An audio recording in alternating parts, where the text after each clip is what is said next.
I was in a building just above the very popular Radio City Music Hall marquee.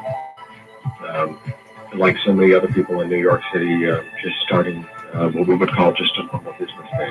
I heard the news of what really was the first, you described as accident, and certainly thought that after all this time and all that heavy traffic in New York City, that maybe one of those small consumer airplanes, small civilian airplanes, might have accidentally flown into a tall building. Oh my! I can imagine though that would be the first thought, of course, that there would have to have some tragic accident. Sure. Yeah. Certainly, the electronic news in New York City and the availability of television newscasts, even the radio broadcasts, very quickly informed us that it was something much more than that, which is why I think so many people in New York City and probably to a lesser extent around the country had their televisions on. We witnessed that just horrific picture that we'll always have in our minds of a commercial airliner just literally going right smack dab into the world tower. Yeah, burned into memories forever more. At the time, you would know about this. Of course, everybody wanted to know what had happened to Rush. Where was Rush? Because it was right in that time period where all the confusion was going on. What impact had happened to Rush? Well, he had long planned to take today as a vacation day, and was on a plane on his way to the middle of the country to make an appearance today. And his long-anticipated vacation day for himself turned into, as you pointed out, many people perceiving that he might not be available or in a place that was safe. In reality, he was in an airplane that, like a lot of other aircraft around this country, were forced to land, and then had to go about the process of getting himself home, and he eventually did, back to a place that he could be on the air the last 30 minutes of the program. Matter of fact, I caught a little bit of that program. Craig, as it became apparent what had happened in New York, what was it like in the city during the day? The first 2 hours after the event, from 9:30 to 11:30 or so, was just a real mixture of emotion. Certainly, people were just caught in amazement. Many people crying or in tears, or shaking with fear that either people that they knew were in the World Trade Center, or that some of the other high-profile buildings in New York City, the Empire State Building, for instance, Rockefeller Center, would be next, if you would, on the list of attacks. So there was certainly a great amount of fear, no panic, hushed comments, a lot of hugging. One building after another asked the employees of the building to vacate. And so the streets were absolutely full of people. And again, no panic, a very orderly process. Many people, as many as 6 million people, commute onto the island of Manhattan. Of course, instantly the subways were closed, the trains, the ferries off of the island of Manhattan were closed. So you have this outpouring onto the streets of just millions of people.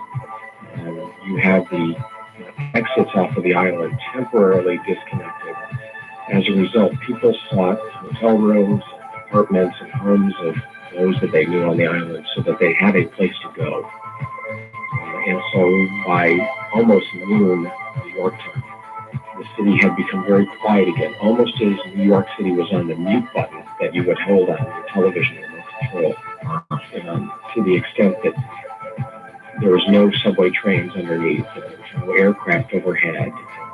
That must have been very, very eerie for New York City. It is disturbingly. Even 6 hours later, 6 o'clock hour, which is normally reserved for just the happiest rush hour, you could see photographers from some of the news press in the middle of the lanes of some of the busiest streets in Times Square and on 6th Avenue, taking pictures of, if you will, the city 40 or 50 blocks away from what everybody in your audience tonight has seen on television, taking pictures of what will be the only time in Manhattan where nobody was on Avenue of the Americas, not a single car. It's incredible. Really, for the number of millions of Americans who live here, you're right, it's really a stark contrast to what's normal. I wonder what kind of day you will have later today, your time zone. What will happen anyway?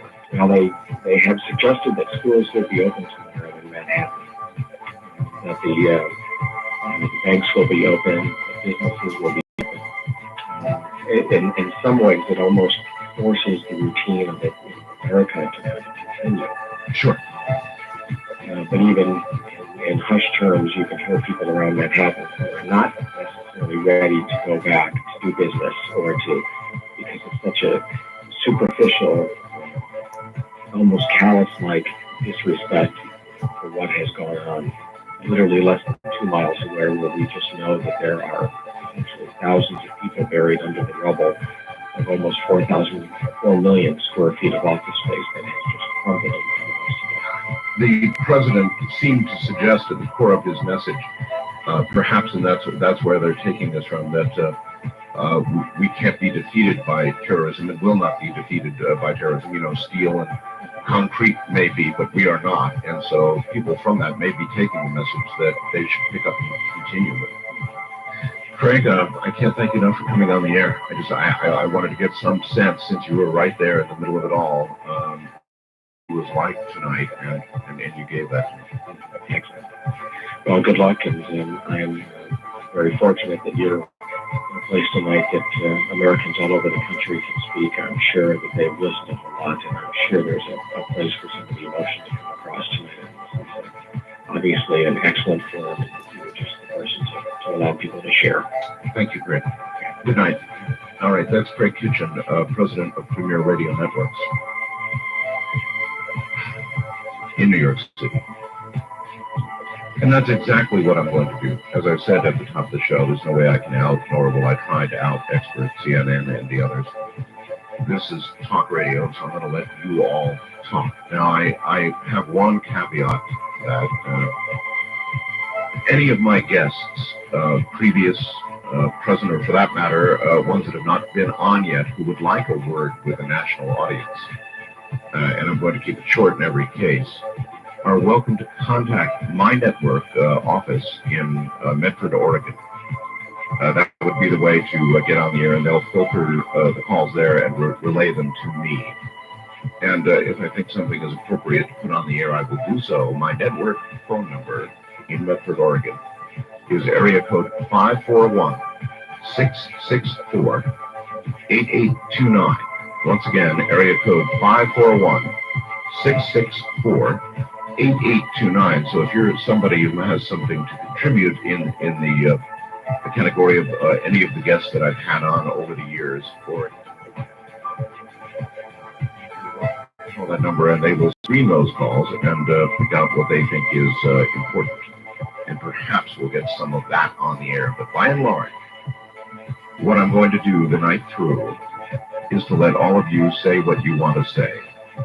I can't think of any greater nor more important service right now than to do that in these late hours. You have the phone numbers. If you don't, we'll give them out shortly. So in a moment, we will get underway with all of that. I'm going to assume that my audience is very well aware of what has occurred during the day, so I'm not going to regurgitate all of the facts for you. I will get any new information as it breaks on the air, but I'm not going to sit here and regurgitate all the horrible facts to you. I'm just going to let you speak. I think it's the wise thing to do.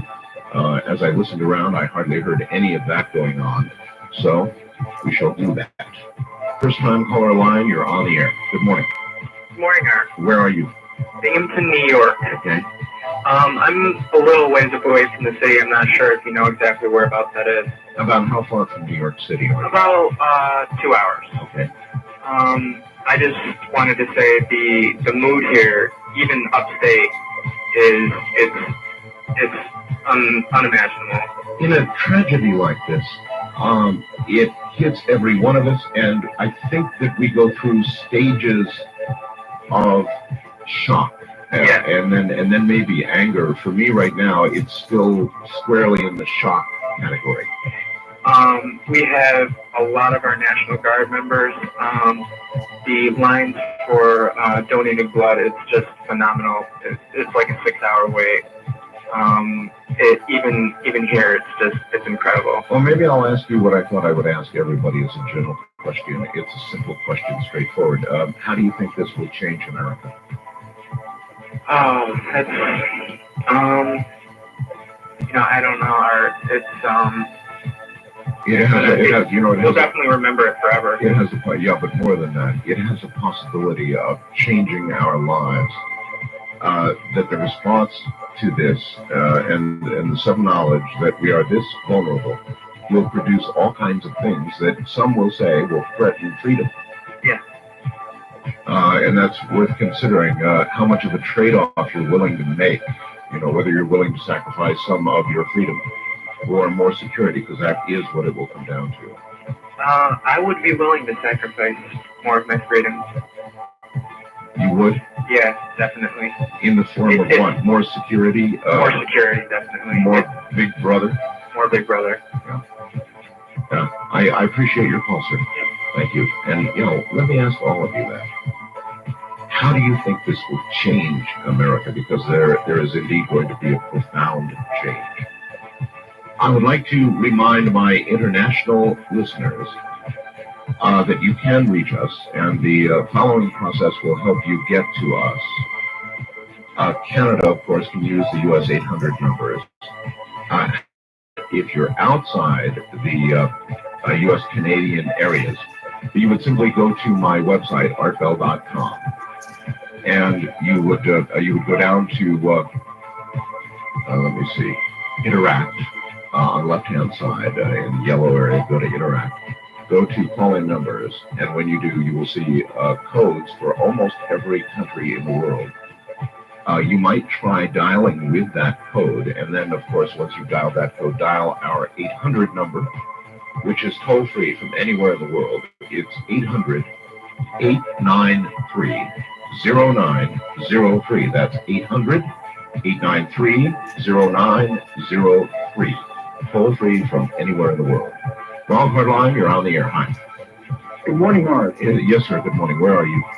This is Mike calling from Austin, Texas, listening to you on the internet this morning. Yes, sir. It's been quite a day, to say the least. But I wanted to approach an angle that, I think your show is a perfect forum for, because I haven't heard anywhere on any of the national media outlets the mere mention, although there's a little buzz on the internet stirring up about connections with Nostradamus prophecies. Yes. And specifically, the one that Major Ed Dames tried to remote view a while back, that was talking about terror from the sky. Yes. And there's a great number of people that are saying that Nostradamus may have been off in the time, as you're probably aware, timelines Are the most difficult. Right. So what they said is a lot of people were talking that perhaps this was indicating a nuclear attack on the new city, terror from the sky, and, the man in the blue turban and all of that. But I really think that this is what Nostradamus could have been envisioning, was a terror from the sky that was visited on us today in the new city. I'm pulling up actually a prophecy, not the one that Major Ed Dames, the one that talked about terror from the sky, but there's one I'll read to you. It says, "In the city of gold there will be a great thunder, two brothers torn apart by chaos. While the fortress endures, the great leader will succumb. The third great war will begin when the city is burning." And there are a lot of people that are speculating that the two brothers torn apart by chaos. Yes, obviously, the Twin Towers. Absolutely. All right, got it. Thank you. Thank you very much. Also on my website right now, and let me answer the international line and just say, hold on a moment. If you'll check my website, one interesting item, if this is all under tonight's guest, and I am tonight's guest. There is no specific guest tonight. We canceled our guest. There's an alternate prophecies Nostradamus news group. And in that news group, it was the following message: something is going to happen tomorrow. This is a witness against everyone on this news group. I hate this news group and everyone on its sites. Repent, you are all evil liars. Do not be so evil and be holy. You're going to get me killed because of the truth of my mouth. I am not telling you what is going to happen until it does, because an evil and adulterous generation seeks for a sign. Now that's the message. It was meant, I think originally, to be on the 1st of September, or that somebody thought something was going to happen on the 1st of September. But then he mentioned in 7 days he would be leaving. And of course that brings the date to exactly today. So you might take a look at that. It's on my website. That's something that Keith just dug up.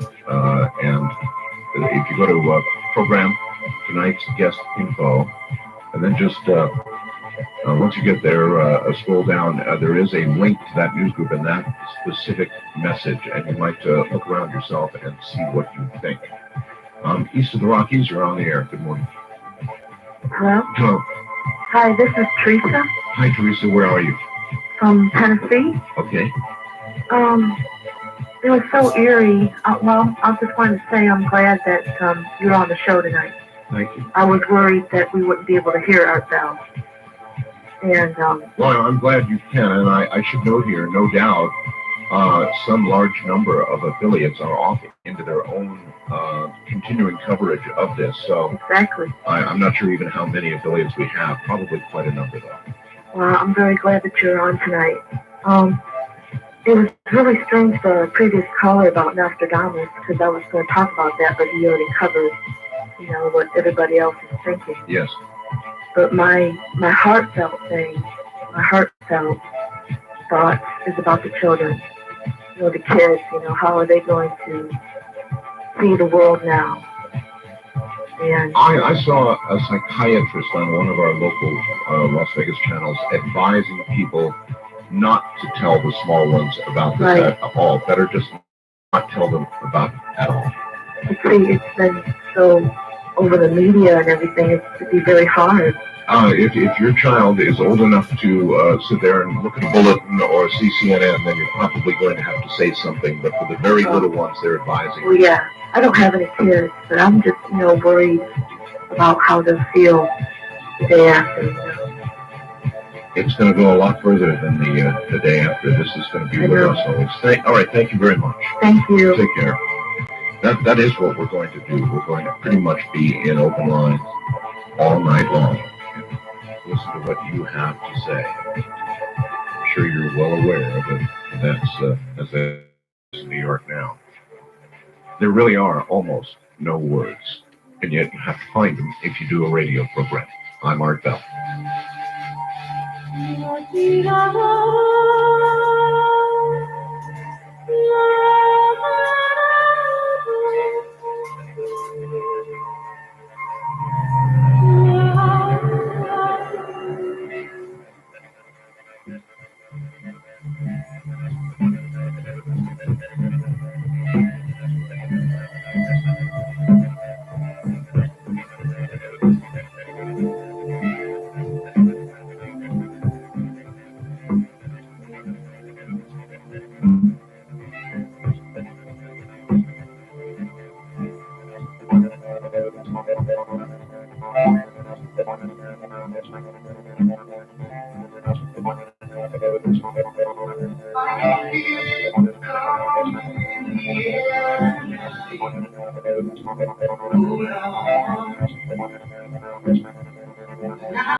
To reach Art Bell in the Kingdom of Maui, from west of the Rockies, dial 1-800-618-8255. East of the Rockies, 1-800-825-5033. First-time callers may recharge at 1-775-727-1222 or use the wildcard line at 1-775-727-1295. To recharge on the toll-free international line, call your AT&T operator and have them dial 800-893-0903. This is Coast to Coast AM with Art Bell on the Premier Radio Network. It is indeed. Good morning. As I told you, I'm not going to try and out-expert the experts in the CNNs of the world. They're doing a very, very good job of that. I thought my job, rather, was to clear the decks, clear the air, and let all of you speak, and that's exactly what I'm going to do. I'll put a word for us in a moment. Whitley Strieber would like to say something, so that's coming right up. Stay right there. All right. I'm not sure what this was. All right, everybody. I think I'm in shock myself. Since early morning, my wife, Mona, came in and woke me and said, "You got to get up right away." That was shortly after 8 o'clock. And since then, until now, that's all I've done is watch CNN. And it absolutely puts me into a state of shock. And that is my current state. I'm assessing myself. I'm kind of in shock. Here from near San Antonio, Texas, is Whitley Strieber, Whitley, old friend. Hi. Yeah, Hey, good. well, not too well. I would think I'm in shock too. I sat down at my desk this morning right after I got a phone call, I believe, from my brother telling me that this had happened. That the first plane had hit, and at the time, of course, we thought it was an accident. Over the course of this day, I learned what it really means to run a news-oriented website, which I've been doing for about a year, and we posted, I think, over the course of the day, 40 stories from some of them from the news media, some of them that came in directly to us, and some of them that we picked up here and there. And it was an appalling, often just amazingly emotional experience. And the calls from New York, from Washington, calls from people who straight for our website, people who are just friends. Absolutely amazing. And looking at my message boards and seeing this huge, just vast outpouring of what people are saying. And there was one story that it just did something for me. And that is the story from the International Space Station. 240 miles above the Earth, Frank Hutchinson and two Russian cosmonauts saw they could actually see the fires from the World Trade Center. I'm sure they could. Cuthbertson said this: as we went over Maine, we could see New York City and the smoke from the fires. Our prayers and our thoughts go out to all of the people here and everywhere else. Incredible. The vastness of what has happened. The skyline of the world city has been changed forever. And, I think I'll ask you what I'm going to ask everybody else. And it's a simple question. How do you think this will change America? Because it will change America. Well, in a funny way, it's going to bring us closer together the same way it is in New York. I had calls from friends who were talking, in one case, someone who was actually in a meeting who was within just really literally across the street from the World Trade Center and saw the whole thing unfolding. And he said, we will prevent it. We will prevent it. No doubt about it. We will change. This will change us from a security point of view, maybe from what we regard as some of our basic freedoms point of view. There's going to be that challenge, the security aspect against the freedom aspect. When I was growing up, my dad was a sort of a minor politician, but he was very devoted to America. And he used to say, never to forget this, that it takes courage to be free, and it takes toughness. You gotta be tough to be free. And boy, are we learning the truth of those words now. Indeed. Indeed. Good way to say it, my friend. Thank you. Right. That's what was sweet. Ideas. Sure, this is going to change us, but indeed, you bet we'll prevail. Oh, you bet we will. I've been watching the speculation about who they think did it. And they obviously don't know who did it. Some of them maybe. But no firm idea. It's an act of war. An absolute act of war. In all likelihood, more people died today in New York. Still my time zone today. Than died at Pearl Harbor.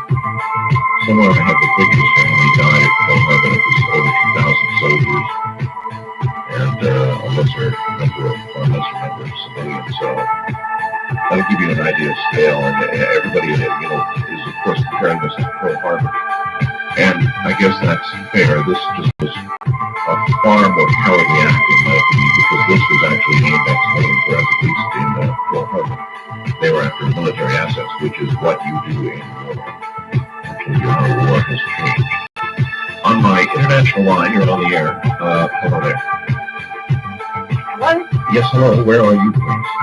I'm calling from Sydney in Australia. Sydney. Yes, ma'am. It's, of course, there's a time difference. I'm working in my office here. It's my time over there. And I just wanted to say that it's unbelievable. It's just unbelievable. We can't believe it here. What is the reaction like in Australia? Oh, okay. Incredibly sad. You just can't believe it. I was going to bed last night about 11. Thought I'd just have a look at the news before to bed. Yes. They just got the first film footage of the first tower. Yes. And I woke my husband up to tell you, you won't believe what's happened. The plane had crashed into one of the two towers. It was an accident. A terrible accident. That's what apparently everybody thought. And then as we were watching this, all of a sudden, bang went the other tower. And then we realised, oh no, this is terrorism. And not long after that, the news about Pentagon, and then the news about some planes circling the White House. And then we were just watching it, and then suddenly the first tower collapsed, and the next tower collapsed. It was unbelievable. Unbelievable. We're here in Australia, we're in shock that it's happened. And I don't know how the American public are viewing this, but in Australia, the people I've talked to, an act of war. It is an act of war, yes. And I think we view it that way. It was somewhere here, I've got a recent, here it is, a Gallup poll. I'll let you know what the American people think right now. It says more than half, 55% in fact, said they thought Tuesday's attacks represent the beginning of a sustained terrorist campaign against the U.S. that will continue for several weeks or more. 3 in 10 disagreed. Almost 9 in 10 said they considered the attacks an act of war. I said 9 in 10. Half were very confident in the president's ability to handle the situation. Another third somewhat confident. 9 in 10 said the attacks were the most tragic events of their lifetime.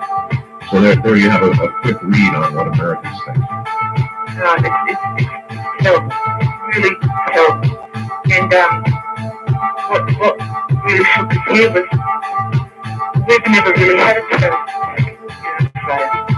And we just feel so sorry for those people in the airplane. And just the way things have been timed to make sure that there was a maximum amount of police and firemen and emergency personnel that would be there and be killed in a second. You know, they just seem to plan for a maximum amount of casualties. And that's the thing that's most shocking here, that someone can just go to work in the morning and that's it. And And as colleagues, I don't know if you're aware here, but we've had a lot of what's happening here with the Afghani and Pakistan refugees constantly trying to get into our country. And we actually heard back about last week with few split land. We turned back another 2 boats, and they're actually going to Papua New Guinea and Nauru to be processed. So that, I mean, we weren't really keen on these people coming here in the first place, strictly because we already have a policy of a refugee policy through proper channels. All right, listen, I'm going to have to leave, but I really appreciate your sort of overview of how Australia's taking this. I imagine we'll hear from other Australians during the night. Thank you, man. All right, thank you. Thank you. Take care. I'm still in shock. I mean, I've been up all day long since very early in the morning, and I thought, I should get some sleep, and so I went to bed late in the afternoon, and I tried, and it would not come. Sleep would not come. Try as I might, my mind would not quite. First time caller line, you're on the air. Hi. This is Jay, and I share your shock. I thank your caller from Australia for her sympathies also. I'm calling from Southern Oregon. Yes. In the beautiful Illinois Valley. I did grow up eyesight of the New York City skyline, right on Route 3, major channel, it's the Lincoln Tunnel. And I feel like I've been up for days after I leaped out of bed this morning too. Yeah, that is the feeling. I mean, at this hour, I sort of realized, self-diagnosed, and I realized I'm in shock. I've been in shock all day, just sitting, my eyes glazed, looking at report after report, each one seeming more impossible. I didn't plan on commenting on this, but the internet sure took a hit today. I didn't have any TV all day. I had to access the internet, and it was very difficult to obtain any news, but I did have NPR tuned in.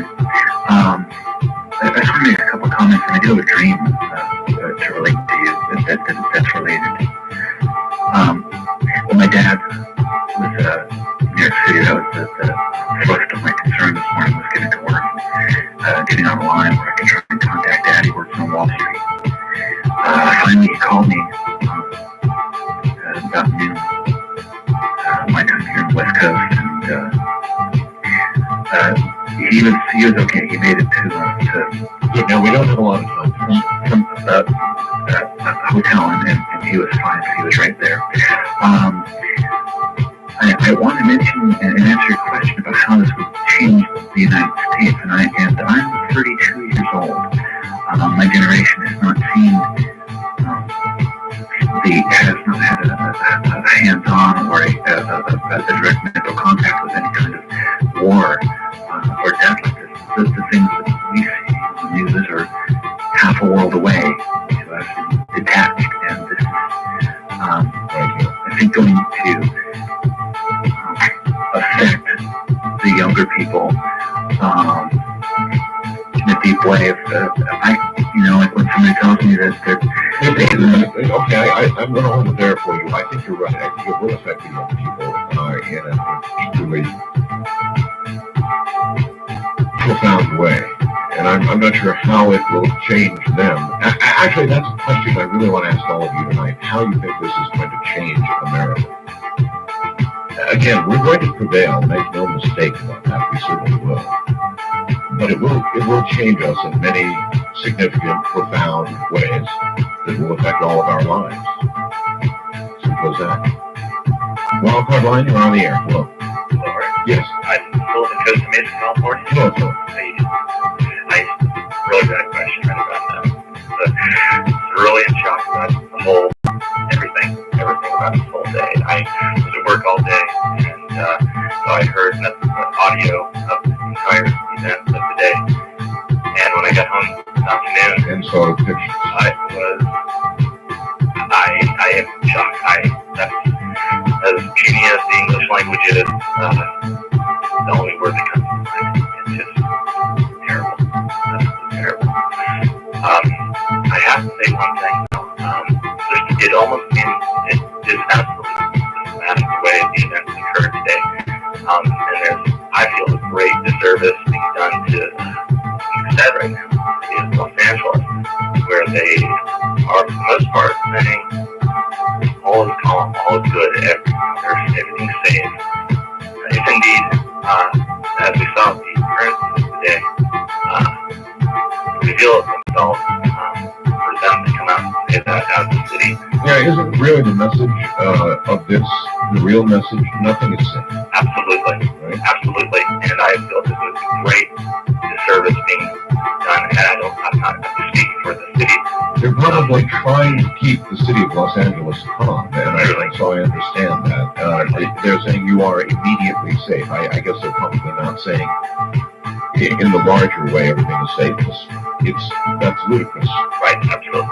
I think it can be truly misconstrued or misunderstood by the general populace.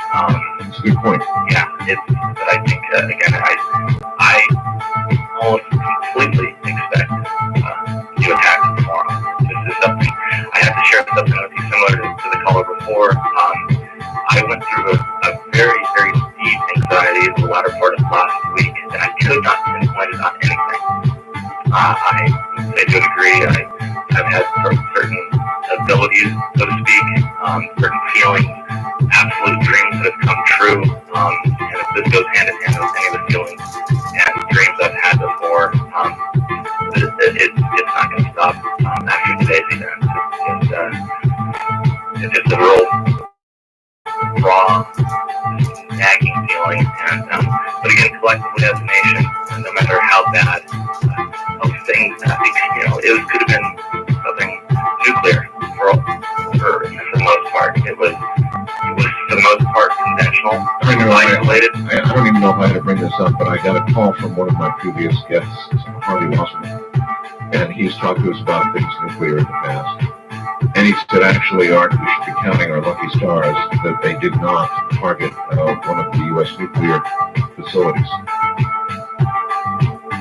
They certainly would be vulnerable, obviously, to this kind of attack. A nuclear power plant, something like that. As vulnerable as the Twin Towers, at least. So we've all got a lot of thinking to do about how this is going to change us, and it will change us. We will begin to take actions and security measures that Americans are not used to seeing. Americans are, you travel in a lot of other parts of the world, and you see people routinely with machine guns and soldiers routinely in the streets. Travel to Israel, you would be absolutely amazed at what the atmosphere is like in Israel. Now, it's very casual. I would call it casual, with arms everywhere. Just about everybody you pass in the street, or at least every other person carries a gun. And Americans are just not used to seeing that, other than on the hip of our domestic police.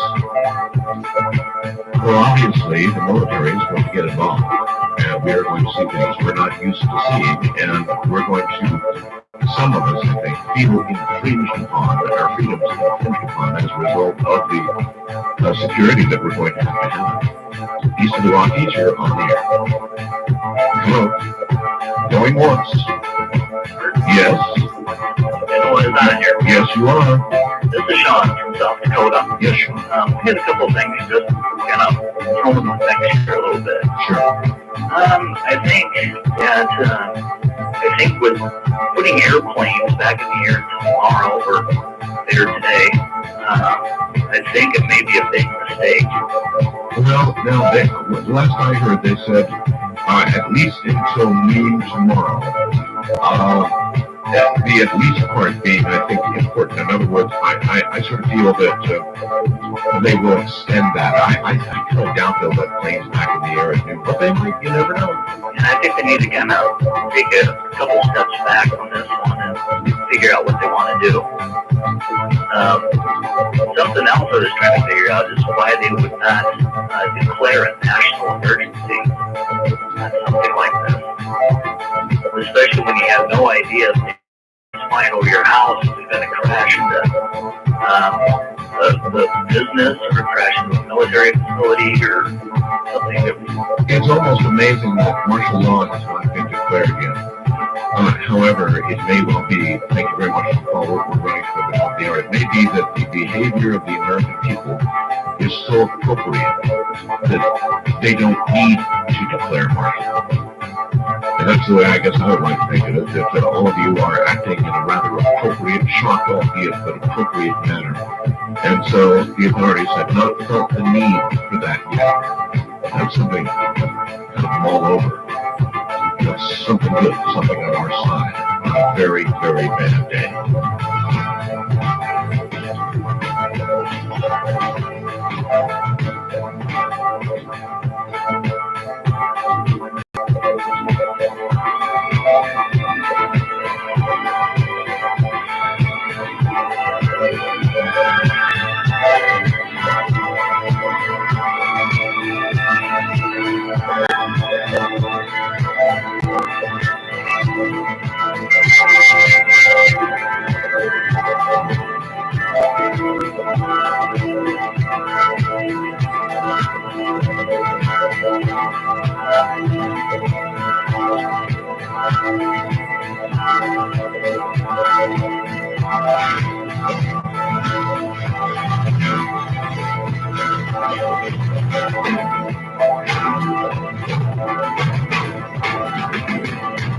Call Martel in the Kingdom of Nye from west of the Rockies at 1-800-618-8255. East of the Rockies, 1-800-825-5033. First-time callers may recharge at 1-775-727-1222. And the wild card line is open at 1-775-727-1295. To recharge on the toll-free international line, call your AT&T operator and have them dial 800-893-0903.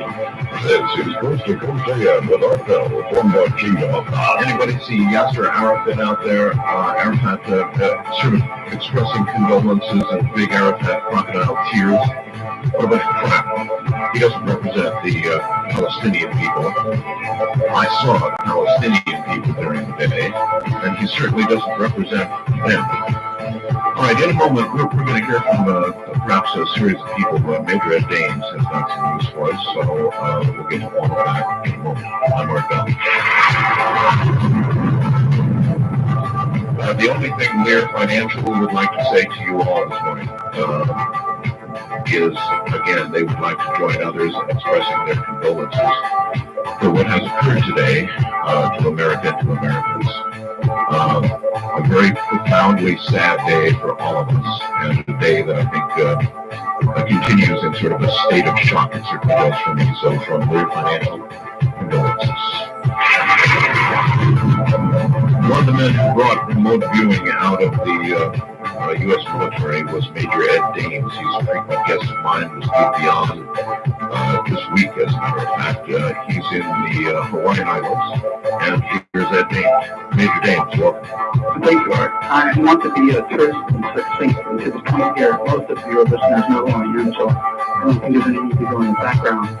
What I wanted to say was for the last 12 hours, best remote viewers in the world have been working on locating the command and control authority for today's attack.